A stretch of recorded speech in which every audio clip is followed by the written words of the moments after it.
Hello, everyone, and welcome back to the Cinema Wave podcast. We are back in the studio to talk about the long-awaited return to theaters for Star Wars. We are discussing the Mandalorian and Grogu film. I'm going to be one of your hosts today. My name is Mark Jacobino. I'm joined by Darian Scalamoni in the producer chair.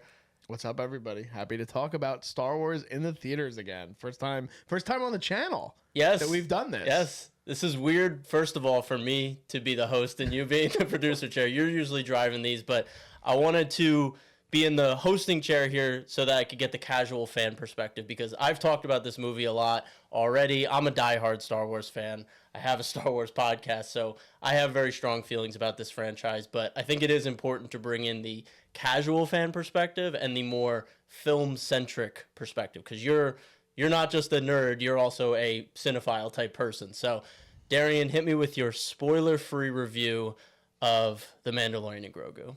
Well, first of all, you are deserving of that chair because you know this universe so well. Thank you. Secondly, everybody go follow Mark's channel. All that stuff is already in the description. We've collaborated on stuff before. Mark's been awesome since he joined the network, and he's the biggest Star Wars fan I know. We've been talking about this movie at length for years now, and just kind of the trajectory of the way that cinema in Star Wars is. And before I dive into, again, I guess the nitty-gritty of what this movie is, for people who might not know, The Mandalorian as a series means a lot to me because it was my reintroduction to Star Wars, basically. Because the movies, like a lot of people feel, the movies did not scratch that itch. Like the new trilogy did not scratch that itch for a lot of people, including myself. And as a casual fan of Star Wars, it's still a world that, like, I remember having a conversation off camera with Sean, and he's like, the Star Wars world, it kind of becomes a lot for me. And I feel very similar until I get immersed in it again. And every time I get immersed in Star Wars, there is still that, like, little boy in me who I remember seeing Revenge of the Sith in the theater and just being like, this is crazy. Like, this is just, it's such an expansive world, and it is different than Marvel, even though I would consider myself a bigger Marvel head than a Star Wars guy. It's just that world that Lucas built is so immersive and so great. And so what The Mandalorian, the show, did for me was it felt like very much a tribute to not only Star Wars, but really the influences that kind of shaped what Star Wars became. And so I love the first two seasons of The Mandalorian. I like his episodes in the Book of Boba Fett. I think I've grown from afar. I haven't gone back and rewatched, but I feel like I like Book of Boba Fett more as I'm further away from it than a lot of other people feel. And season 3 was not my jam at all for Mandalorian. I feel like it wasn't for a lot of people, but for me, especially from a week-to-week perspective, even, it felt very different. And so I was nervous coming into this movie. One, because it has one of the worst titles in the history of movies. Yeah. Which is tough because you have all these iconic, legendary titles for these Star Wars cinematic adventures, and you start at The Mandalorian Grogu, and it becomes such a problem that they literally have to now, by the time it hits theaters, they have to add Star Wars : in front of it because people might not be familiar even who they are. But this film as a whole, I think it's fine. I think it's very fine. I don't think it's bad because there are a lot of entertaining moments captured in this journey, what this movie is. I think that there are some redeeming qualities. I think the action is really good for the most part. You talked about this in your review, and it was the first thing I thought of. And I didn't listen to your review ahead of time because I wanted to go in blind. Yeah. Ludwig's score is terrific all around. Like, I remember watching Mandalorian when it first came out, and my brother, who's not a big Star Wars guy, walking in the room and being like, what are you listening to? Because that score is just, it's had a life of its own now. And he does add in these really interesting things. It's on that Blade Runner-esque planet that Din goes to early on in the film, where you hear this new kind of version of the score that comes in. And I think it's brilliant. And I've been listening to it a lot since I saw the movie last night. But overall, I just think that the movie, it doesn't do much to expand not only Star Wars, but it doesn't do a lot to even expand anything about the Mandalorian story. I think that my biggest gripe, which we'll talk about, I'm sure, across this conversation, is that the story is what lacks the most. And I do think performances are very bland for the most part. especially Jeremy Allen White, and I feel that way even more now, seeing a most recent. I saw an interview pop up on my Twitter feed today that was during his run for Springsteen, and I don't think he knew what happened with this movie. I think it was a very weird thing. I think that we'll get into it, but yes, that's my broad thoughts about the movie. I think it's fine. It's not offensively bad, but I wanted more from it. Did I expect more from it? Not necessarily. I kind of went into this being like, I think like there were moments that I felt were more enjoyable than I thought they were going to be. And then there was moments where I was like, I was hoping for more with this, and I didn't get kind of what I was hoping for with it overall. Yeah. And I forgot we had Mando's helmet right here, which is perfect for the studio in this review. Yeah, no, I think the overwhelming sentiment is you're either going to have a lot of fun with this movie, and that's perfectly fine, or you're going to walk out of the movie theater, like you just said, feeling, that was fine, I like the action, but everything else is severely lacking. And, of course, in the past, Star Wars has had some questionable acting, it's had some questionable writing, but I think what always redeemed it was the world building and the themes, and I think this movie fails to have very complex themes, and the world building kind of goes off a cliff. I mean, we start this with the iconic, it wasn't an official crawl, but it's a executive summary of what's happening in the galaxy, and it kind of promises to be this story about the Imperial Remnant, the New Republic hunting them down, and Mando kind of being at the forefront of their, kind of spy intelligence agency, that he goes in behind enemy lines on unofficial missions for the New Republic. And as a story structure, when you introduce that as the inciting incident, that has to pay off by the end. We have Sigourney Weaver say, we need to find this Imperial because he has information on what the Imperial Remnant is up to. And, we get some of that answer, but it doesn't get completely resolved by the end of this movie. So from a story structure standpoint, it does feel like a TV show because it builds up, to one singular point, and then it kind of restarts halfway through the movie, and you get another 2 episodes of The Mandalorian.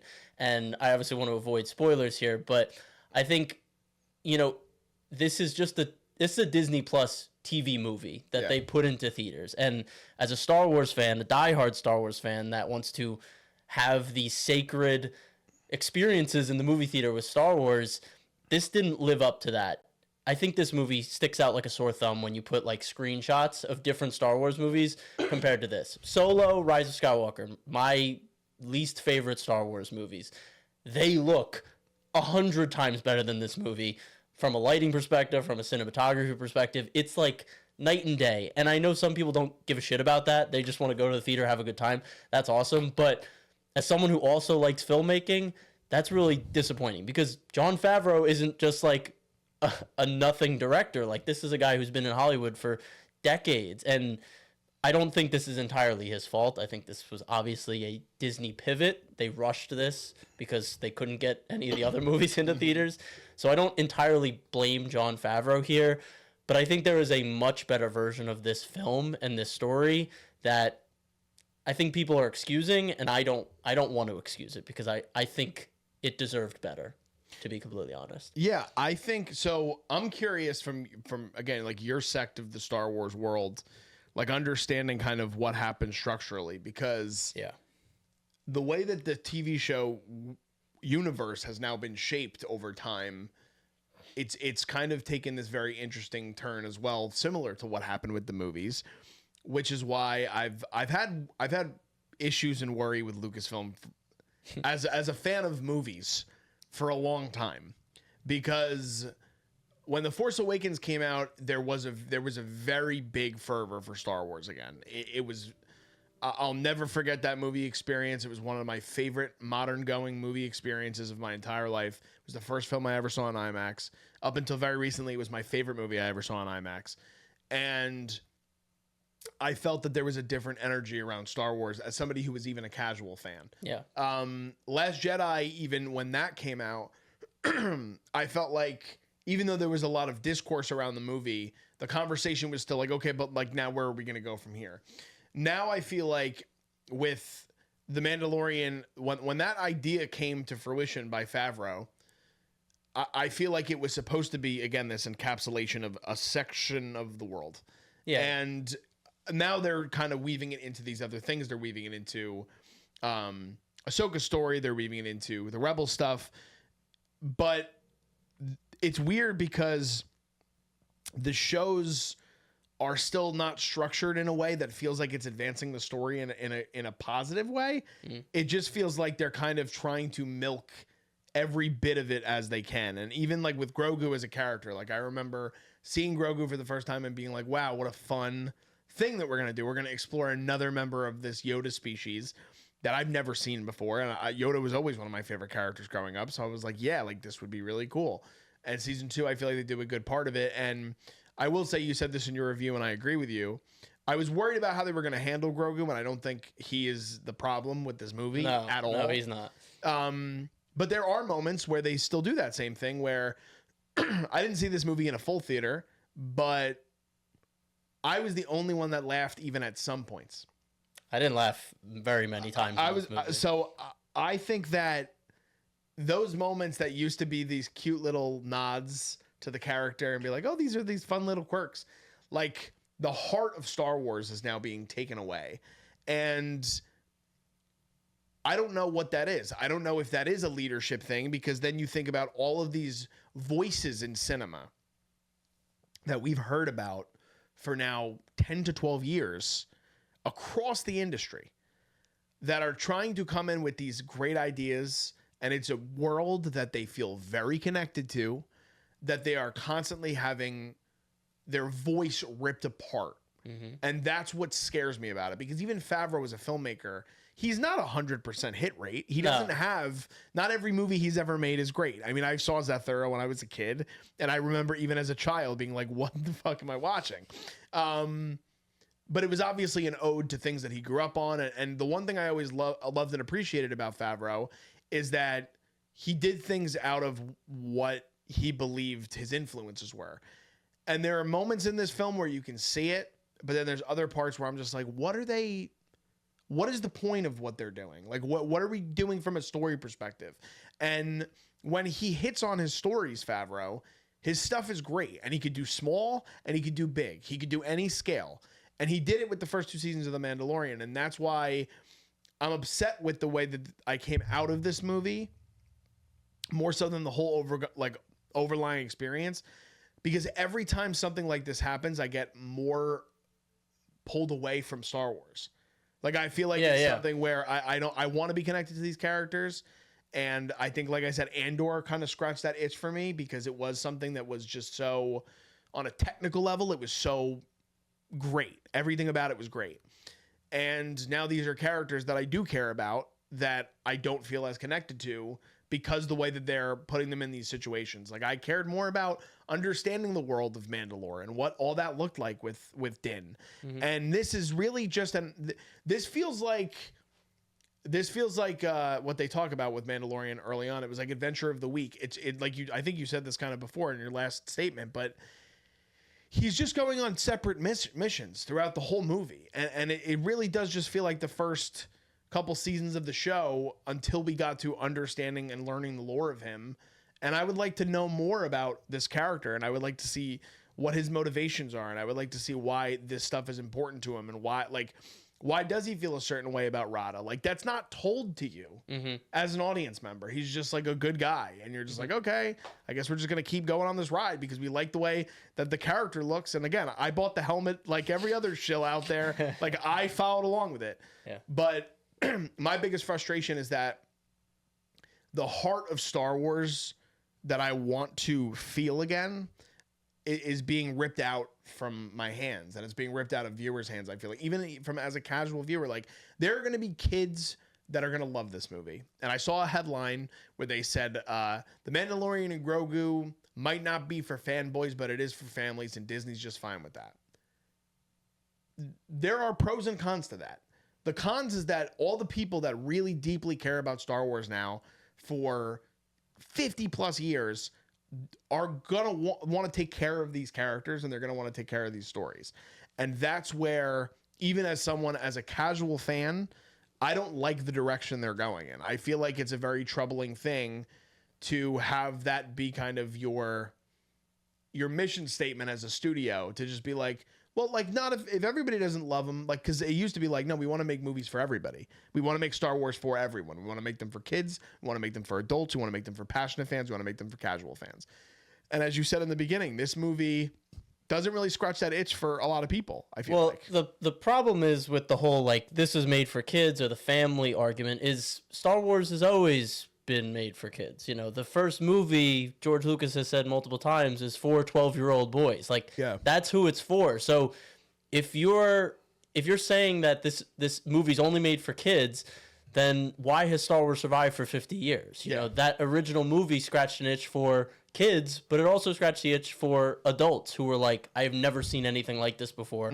I want to dedicate my life to this world, this universe, and everything. So I think a lot of people just use that family or kids thing as a way to dismiss any criticism, to just be like, oh, it's just a kids movie, like, don't think about it too hard. It's like, well, there's also like kids movies that are incredible, like Toy Story 3 and all of these other amazing movies that they're focused on kids, but that doesn't mean they have to be written in such a ridiculously simple way. Like, they can have universal themes. They can have Absolutely. things that correlate to not only that will affect kids to a level where they might not understand the severity of what is being told to you, but it will still affect. I mean, Quentin Tarantino is a perfect example of being like, Toy Story 3, has said that Toy Story is the greatest trilogy of all time. And it is made, they were made for children, and they're films that are universally loved. So yeah, I mean, I just think that I hope in the future that they could start to kind of shape things around trying to have universal themes again that kind of relate to people, while also focusing on the story of the characters, because that's what I feel like this movie lacks a lot of. Yeah, big time. Because it is inconsequential. There's no stakes. You know, you never really feel like anyone's in danger or anything's gonna go wrong. And you know, again, that's a problem, because fun action adventure movies still have a sense of stakes or danger or something at risk, and this movie really doesn't have that. And you know, Star Wars should always have stakes. You know, the first season of Andor, you know, people say it is building up to the rebellion and going against the Empire, but the first season of Andor is about Ferrix. It's about one planet in a galaxy full of planets oppressed by the Empire. Like, that's a small stakes story that feels grand and massive, because you care about every single character in this movie. And I guess we can transition to characters. I'd say the only character that really evolves or changes is Grogu, and of the new characters, they're just there for the plot. You know, I love Zeb from Rebels, and I think he's a great supporting voice in this movie, but if you've never seen Rebels, he's just this big guy that you have no idea about, and you don't really know why he's there. You're just like, okay, I guess he's part of the rebellion. We talked about Sigourney Weaver. I mean, you know, all respect to one of the queens of sci-fi, but I mean, she's not there for this movie. She's just like reading off a cue card and she's out of here. We don't know anything about her, what her stance on everything is. Is she a hardball? Is she someone that has been in the rebellion for a while? We have no idea. Yeah. And then Rada, Jeremy Allen White, no reason for him to have voiced this role. I think anyone could have voiced this role. And again, he's a character that, we learn about him, but it's because they tell us what to feel about him. You know, they tell us, I'm Jabba the Hutt's son. I don't want to be my father. I'm not my father. I'm going to make my own way in this galaxy. That's a good theme, but it's really just told to us. It's not like presented in an interesting way. Yeah. So I guess I want to just hear your thoughts on the supporting cast around, you know, Din and Grogu. Obviously, you already said Din doesn't get much development, and you know, partially that's probably because Pedro is too busy to be on set. He's only in one scene of this movie, really. So I guess I just want to hear your overall thoughts on the characters. Yeah. So I want to start with Jeremy Allen White, because I kind of previewed it in the beginning. So this clip came out I saw recently. I think I saw it this morning, where he is asked about. I think he's on like Entertainment Weekly or like Entertainment Tonight. And it's an ABC station, so Disney owned station, and they Springsteen is a 20th century movie, so it is also a Disney property. It is their duty to ask about the next project Jeremy's going to be in, which happens to be The Mandalorian and Grogu. And I think first of all, I love Jeremy Allen White. Everybody on the network is a huge fan of The Bear. It's one of my favorite shows of the last, I don't know, 5-6 years. and I love him as an actor.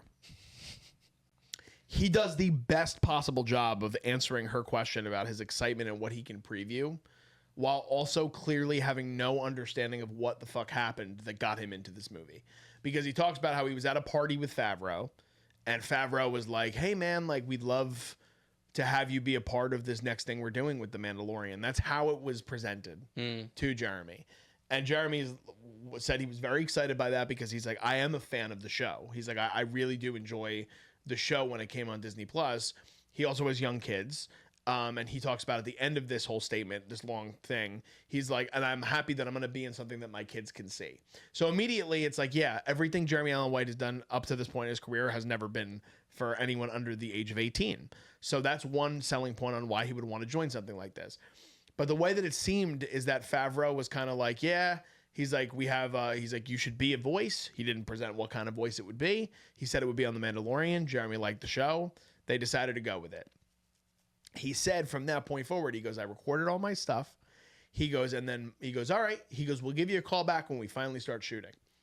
So they hadn't even shot anything yet for the movie or maybe the show. Right. Which is another interesting part of this. Oh, yeah. Because, correct me if I'm wrong, but the twins, they come in season 3 of Mandalorian, or is it Book of Boba Fett? Which...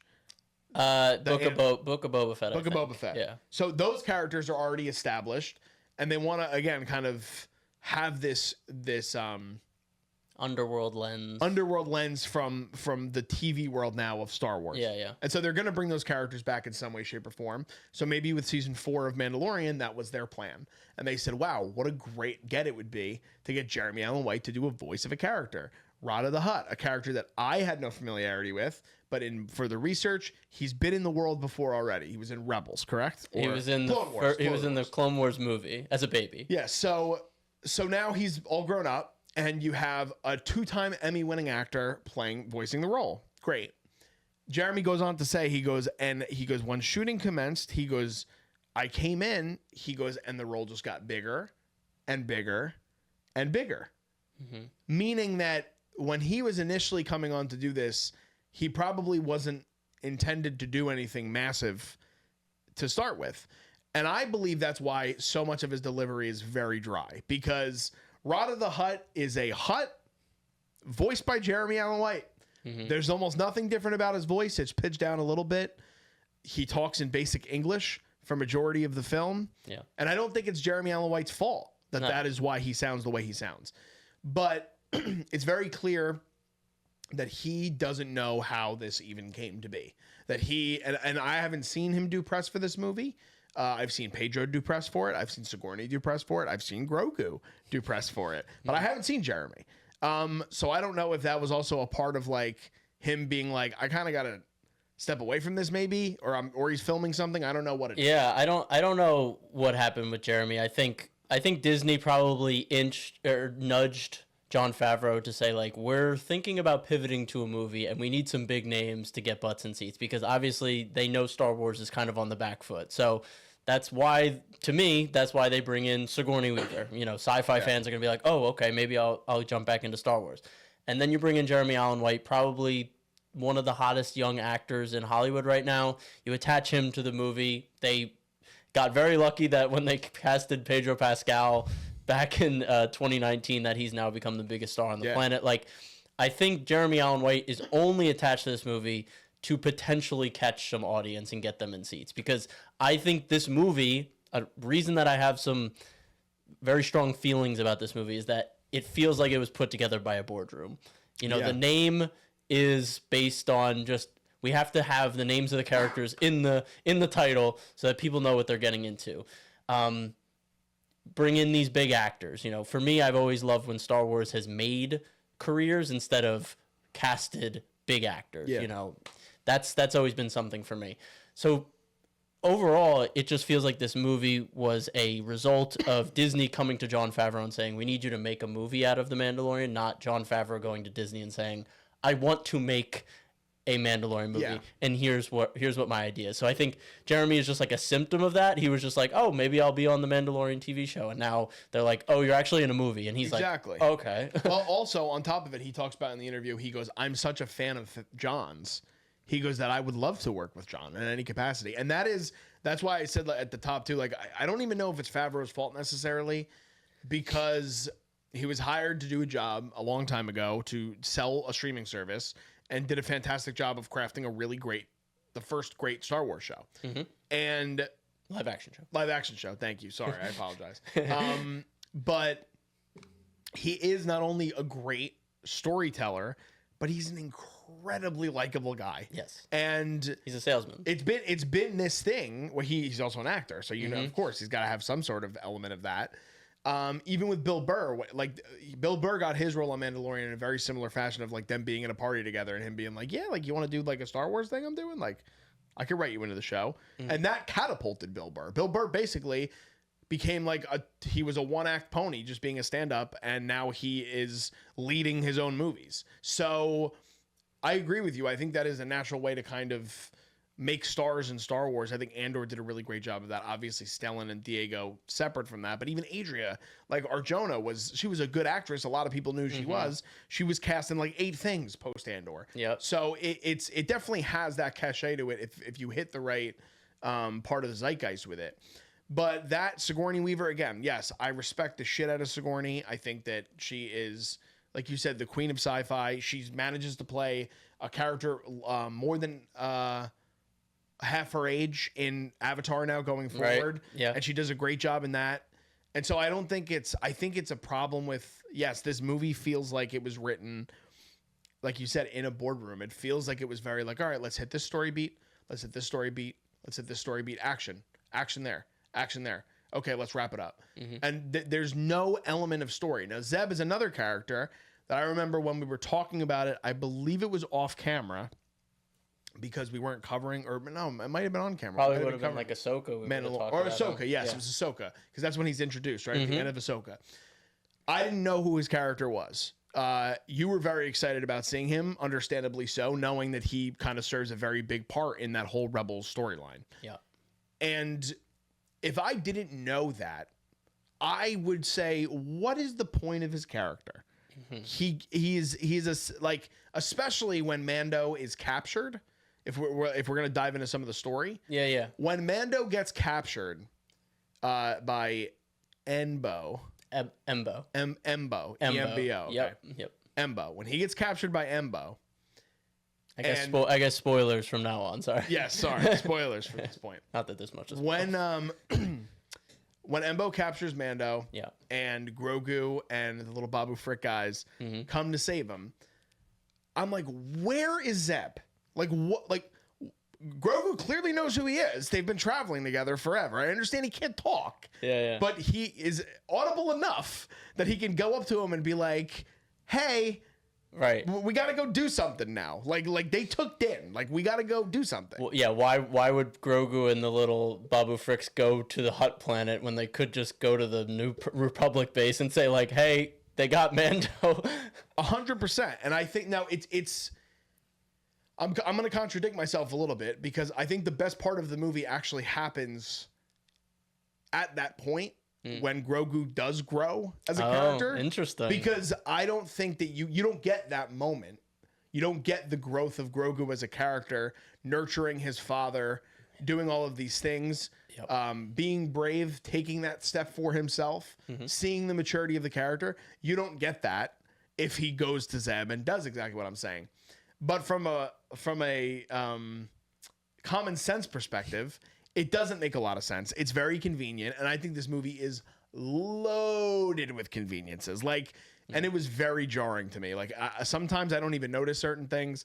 Like, I'll sit with Sean again. He's a screenwriter, and he'll be like, "Dude, that was so convenient." I'm like, I don't know. I can understand why that happened. There were so many things where I was just like, how many times are we gonna luck out of a situation? Like, even Din's fight with that giant creature, it's just like there's certain things where I'm like, how much disbelief am I gonna suspend for all of this? Yeah, you know what I mean. And so, like, I don't know. I'm curious on how you felt about stuff like that, because Star Wars is built in this vacuum of, like, yes, sometimes, like you said, the acting isn't necessarily there. It's not like we're not talking about The Godfather. Like, that's not what this movie is. But I do think that there were a lot of ways they could have cleaned this movie up that I felt like the first 2 seasons of Mandalorian did a way better job of understanding the character versus like this. I was like, I don't know why they're making choices that they did. And it's ironic because Favreau and Filoni are 2 of the 3 writers on it, and they've known the character from the very beginning. Yeah. You know? So I'm curious on your thoughts on kind of the way that all, like the story and the way that the film is structured to me is just like, it's so vanilla. You know what I mean? Yeah. I mean, I really don't have any.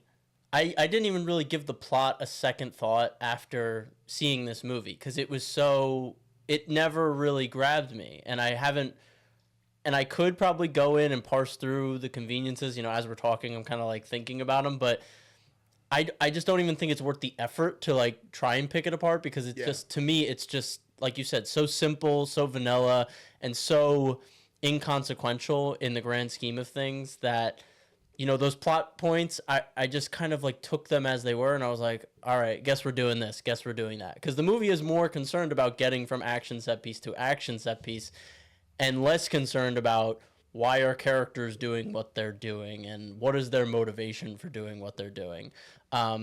What I really wanted to see out of the plot, like I said, was kind of getting a payoff to the Imperial remnant stuff, because that point that I alluded to before, where they capture Coin, I think the Imperial guy's name is. Coin, They bring him back, and that's pretty much technically the end of the movie, because that's what we set up with the inciting incident. We get Coin. Okay, what is the Imperial remnant planning?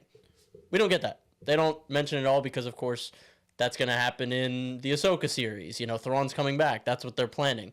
And people might say, oh, well, if you watched Ahsoka, then that's what they're planning. So, like, why do you need to explain it here? I'm like, you can't say this is a good entry point for Star Wars and then also rely on 30 different shows to tell the story. Yeah. Like that, you can't do both of those things.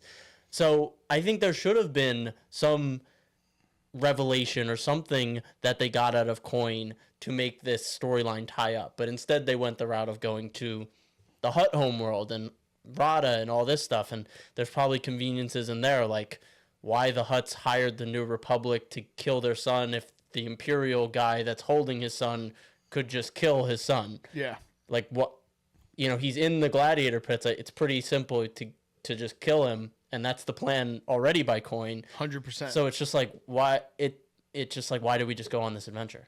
Yeah. I mean, if the Hutts weren't familiar with that being the plan, that would be one thing, but they clearly have communication with Coin.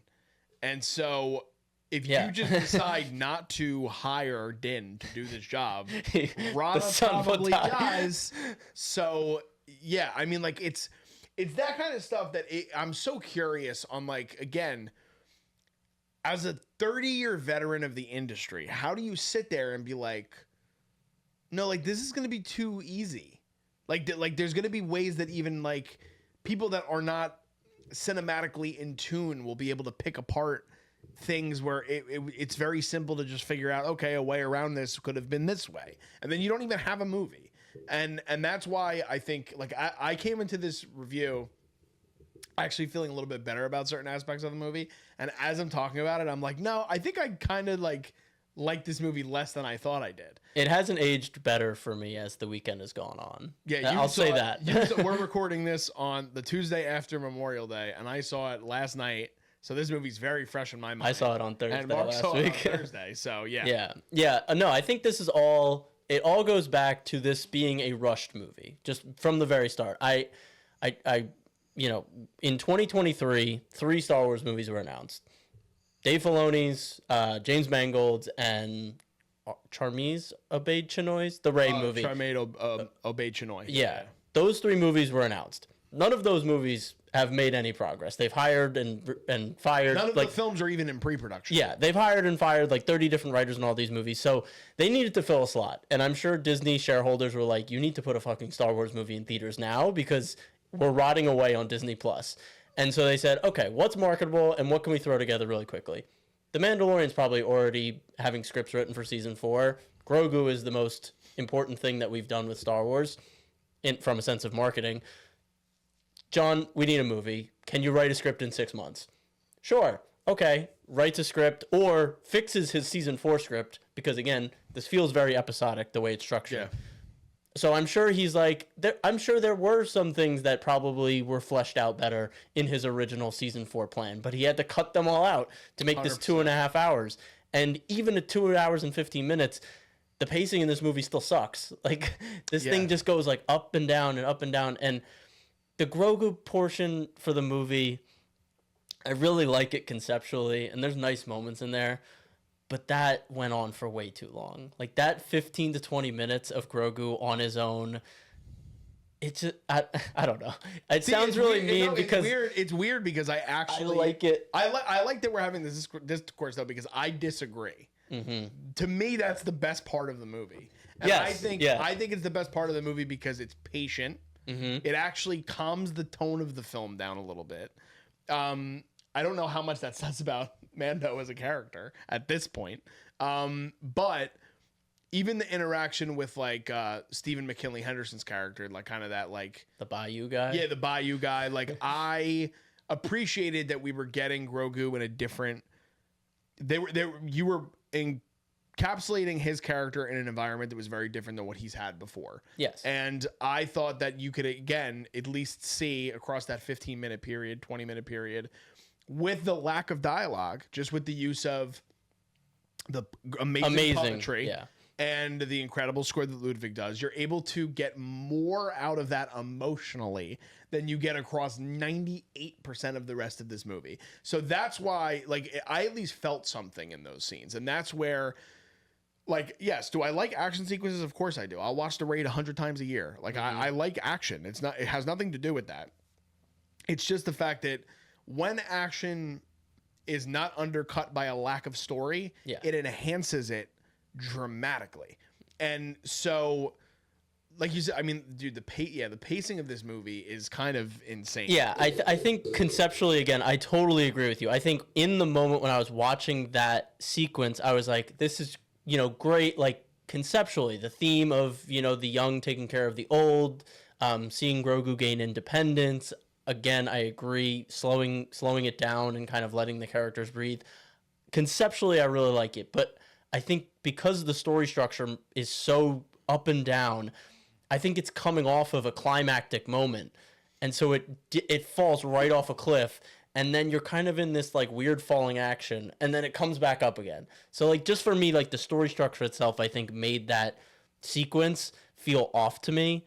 I think if it was structured in a different way, or if it was just an episode of The Mandalorian, like if that was a week episode of or not a week episode, like a weekly episode of The Mandalorian and Grogu was the whole episode, just like a no dialogue episode, I thought that would have been really cool.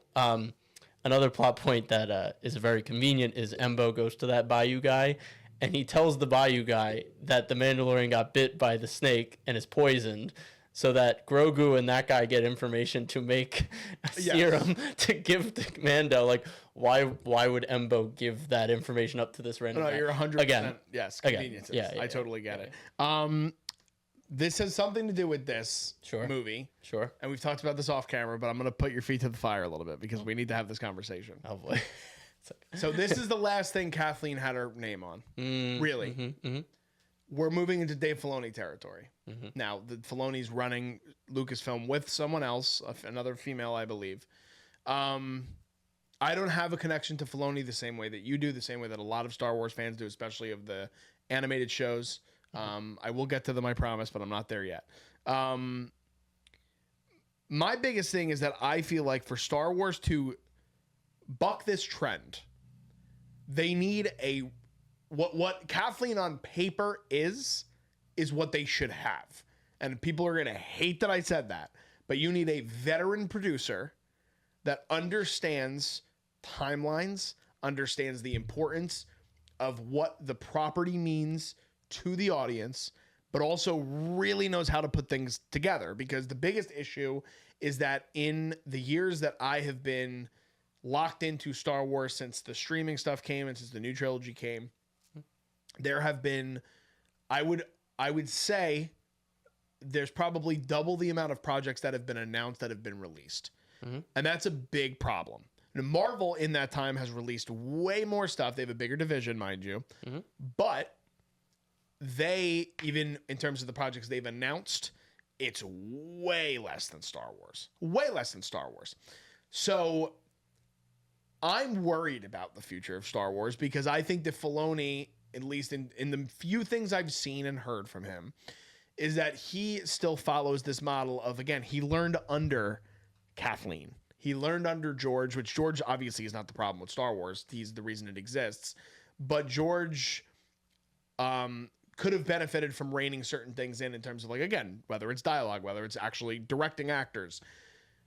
Like, I would have loved for Favreau to run this, because if Favreau was running this company, he would have been able to really dictate, okay, like, story structure wise, this doesn't work as a movie. We could find ways to make movies, and I do believe, like, he probably would have taken Soderbergh's pitch and been like, yeah, we're going to do this. Like, you're Steven Soderbergh and it's Adam Driver and you're passionate. Mm-hmm. Like, you're passionate about the project. It's not just that you're just like, I have a great idea to make us $800 million. Yeah. No, you have a real story you want to follow through with. So from your perspective right now, especially now we're this is a movie that Dave was very heavily involved in. He wrote the script, he produced the film, he's in the movie, obviously, he cameos in a lot of stuff. But I could imagine, with this being Kathleen's last project too, she's kind of almost like shepherding him for the role that he's going to be in now as the co-president of Lucasfilm. As a fan, how do you feel about the way, like, how do they right the ship? Because I'm getting more nervous, like, as the days go on, because I'm just like, again, like, even certain things that were announced, like Cal Kestis projects that, like, have not come to fruition. Like the actor that plays Cal, I forget his last name. Dominic is his first name. Something Monaghan. Dominic Monaghan. Yeah. He's not in a lot of stuff right now. So, like, what is going on? Like, what, like, why hasn't that been greenlit? Like, why aren't you running with that? Like, what's the problem? So, as someone who's a casual Star Wars fan, but keeps up with the news of Star Wars, like, how do you feel about the way that things are trending? Because I don't know how they write it in a way where everyone can kind of get behind Star Wars in a positive way. Again, like, even Andor didn't necessarily do that because it didn't focus on this bigger world. Yeah, it's contained. Yes, exactly. I think first of all, them pulling back the reins on live action Disney Plus shows has been a very big positive. Obviously, that was because of fan backlash, so good job, fans, because we did not need a season 2 of The Acolyte or the Obi-Wan series based on season 1 of both of those shows. Mm-hmm. So I think that's a good step. And it looks like they're only focusing on Ahsoka season 2 from now on. Obviously, you know, Mando and Grogu, their story will go on in some form or fashion. But I think that's a good first step. I think this movie is a remnant of Kathleen Kennedy's mismanagement of the franchise. You know, she couldn't get the Rey movie in theaters and couldn't get David Lindelof, one of the best writers in Hollywood, to finish a script on that. And they had Stephen Knight. They had so many huge script writers that she couldn't get to finish a script. And that's why we ended up with this rushed project. So I think The Mandalorian Grogu tried its best for what it was, but I think it was not given the tools to be a successful Star Wars movie. I think, and I hate kicking the can down the road, but I think the real test will be Starfighter next year. Can they launch a standalone Star Wars movie with new characters in a new timeline with a name that isn't attached to anything? Starfighter, you know, it's not Mando, it's not Grogu, it's not Obi-Wan. It's a new thing. They got big names in it, obviously, because, again, Star Wars has lost its cachet. It needs to bring in names like Ryan Gosling and Mia Goth to get people in seats. And Amy Adams and Aaron Pierre. And Matt Smith. Like, I mean, they needed to do that because they've lost all credibility. So I think that's big. Ahsoka Season 2 was already pushed back to 2027, which to me says that they're like, we need to make this really good, because if it's not good, then that whatever that was setting up is also screwed. You know, Dave Filoni's movie. And then Simon Kinberg, his trilogy that's supposed to be 10, 11, 12. That's next up. So this movie doesn't make me happy with the state of Star Wars, because again, I think it's a result of a lot of issues that have been building up over time. I think Dave Filoni, I always try and defend him. I'm not saying he's perfect, but I think he was handed this. Kathleen Kennedy handed this to them, you know, him and Jon Favreau, and said, you need to fill this slot. Like, here you go. And now we're really, I think Maul Shadow Lord, which is one of the highest rated shows of the year so far. I really liked it. Really good show. I don't think it's like the most amazing thing ever, but it's really good. And that's a Dave Filoni project. You know, that's his bread and butter, animation. So I think this is really the kickoff of the Dave Filoni era. You have Shadow Lord, extremely high rated show, and then Mando and Grogu, you know, not as high rated, and you know, some people love it, some people don't like it. But I think it's the projects after this that are kind of where it really kicks off. I think Sean Levy was approached by Kathleen Kennedy, so I think Starfighter is also probably a remnant of her leadership. But I do know that she is still executive producing a lot of these movies. She's still involved to some degree. So I don't have a hard answer, but I think that's kind of where we are, and yeah. But this is why I need you in my life, because I forgot that Starfighter existed coming into this. You know what I mean? Like that's big. That's how like direct I am with Star Wars. It's like, okay, well, I'm gonna put my all in this story. And as I'm talking to you, I'm like now realizing like how much I care about Star Wars. We have a Chewbacca in here. I have another Mandalorian. Empire Strikes Back Empire Strikes Back next to you. Like Star Wars does mean a lot to me, and so I want to see it succeed. I don't want to. I'm not as connected to Filoni's project, so I don't want to put I get it. My foot on the guy's neck at the same time. Starfighter, now realizing and remembering what it is, it's like, okay, well, like I think it could be good. I love Gosling. I love the world of Star Wars. I think, again, the cast in that movie is great. I like Sean Levy a lot more than a lot of other people. So I think it might be made for me. He did a film on Netflix that felt like it was like Star Wars adjacent. It's not as like bombastic and action heavy, but it's a sci-fi movie called The Adam Project that some people are like, it's one of the biggest pieces of dog shit Netflix ever made. And I'm like, I happen to really like the movie. So he's a very hit or miss filmmaker. He made Stranger Things, which I have a very deep appreciation for. So Starfighter, yes. Ahsoka, I agree. I think that getting moved would probably be a good thing. I came into that show very blind. There were elements of it that I really enjoyed. There were elements of it that I was like, I don't know what the fuck is going on, and I don't even think it's good. And you were like, no, it's not good. You're right. Yeah. So, and I mean, just losing Ray Stevenson just sucks, and it's terrible all around. And he was like my favorite part of that show. And the Filoni movie is the one that I think like that is where the jury's going to be out. And I'm just curious on when that movie happens. I'm curious how that comes together, because it's supposed to be this whole, people reference it and they're like, it's like Star Wars' Avengers movie. That's like how it's going to feel. And that's what it's going to be like from Dave's mind, because he created all these characters, or he shepherded all these characters, and now bringing them to live action and the big screen. That's like the dream. So like, that's going to be a big test. And the Kinberg thing, it's like, I'll believe it when I see it. That's the thing where it's like, I don't know if that's going to happen.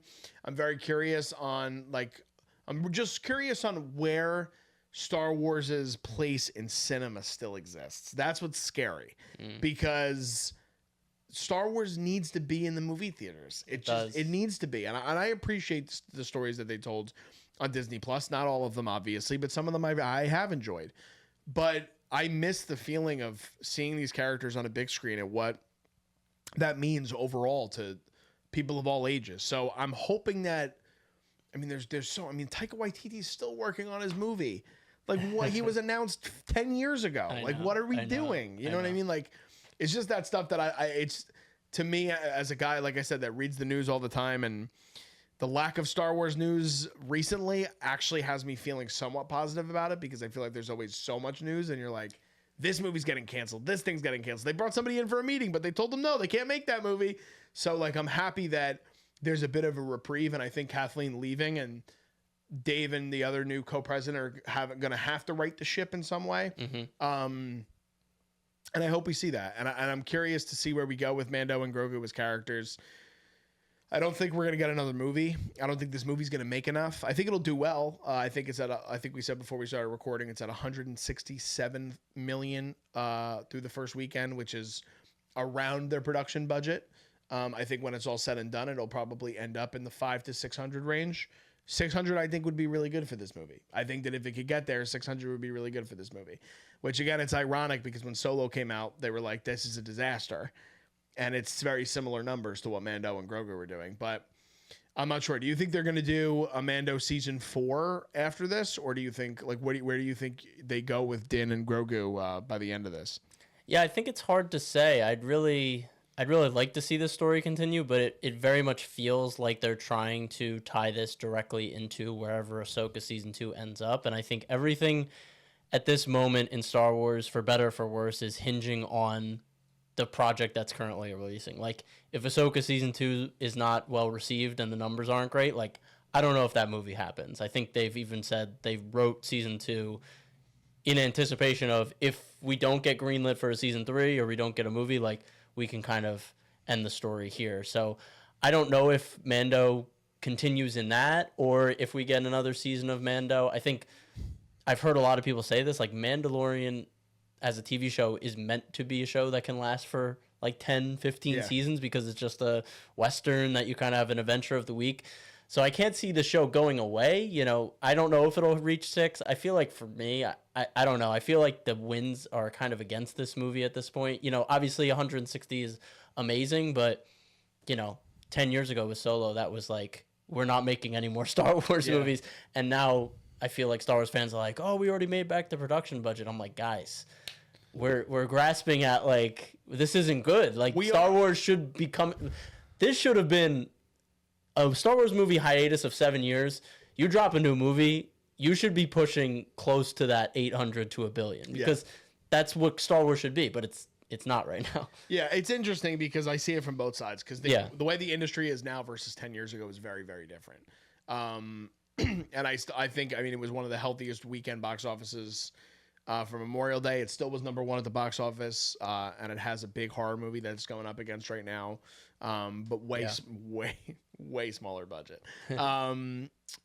But yeah, I mean, like, I'm just curious to see where they're going to go. I mean, the Ahsoka thing is interesting to me too about the whole greenlighting thing because it's like, well, it's Dave's baby and it's Dave's thing now. So I think they can go as far as they need to with it. Yeah.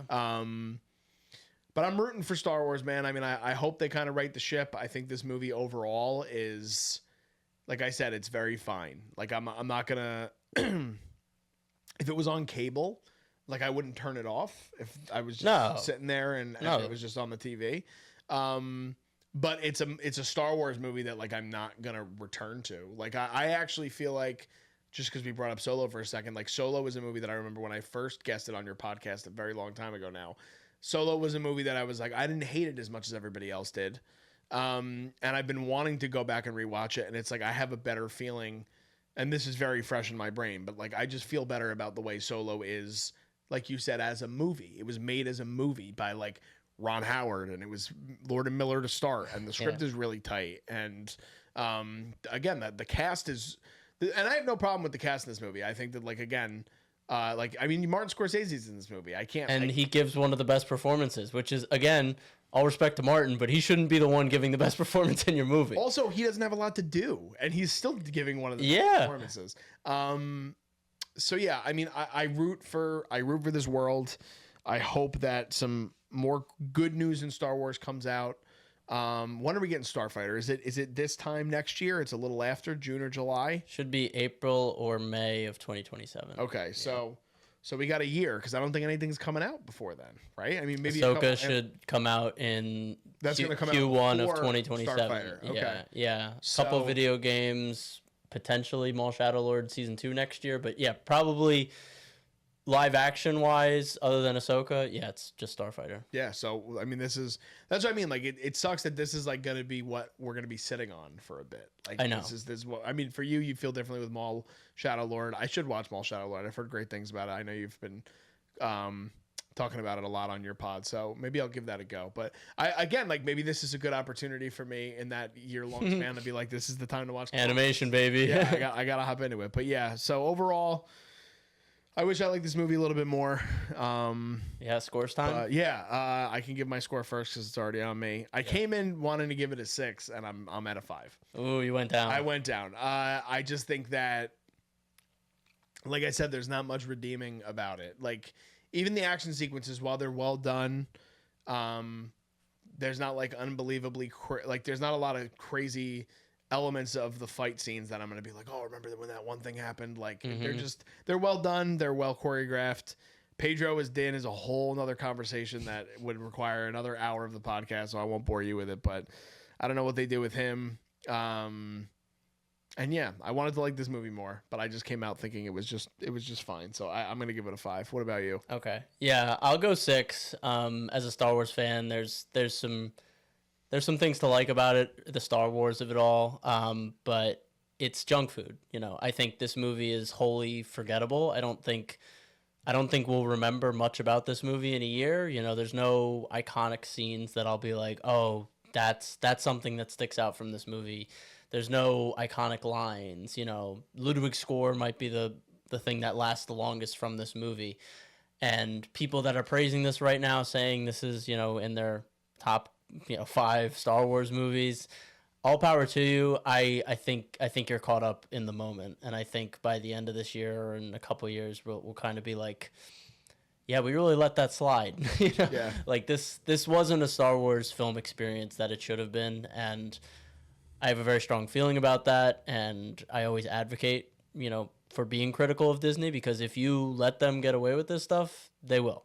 They're a $1 billion corporation. If they can throw together $165 million Disney Plus straight to streaming TV movie and make $500 million off it, they will, and they'll laugh right to the bank, and we'll be sitting here with forgettable, simple Star Wars. Yeah. So, kind of a depressing note to but end the pod, but it's the reality. Kind of how it is. It's where we're at in the world of Star Wars right now. So hopefully they're able to right the ship. I have a little bit of confidence, but we'll see. We'll see what happens. Absolutely. We're always pulling for Star Wars here, but we're honest when we have to be honest. We loved Andor. Go check out those reviews. Yes, that was great. But thank you guys so much for watching. Please comment below what you guys thought of the film. Did you love it? Do you think we're crazy for not liking it? And do you think we should get off our high horse and just enjoy the fun?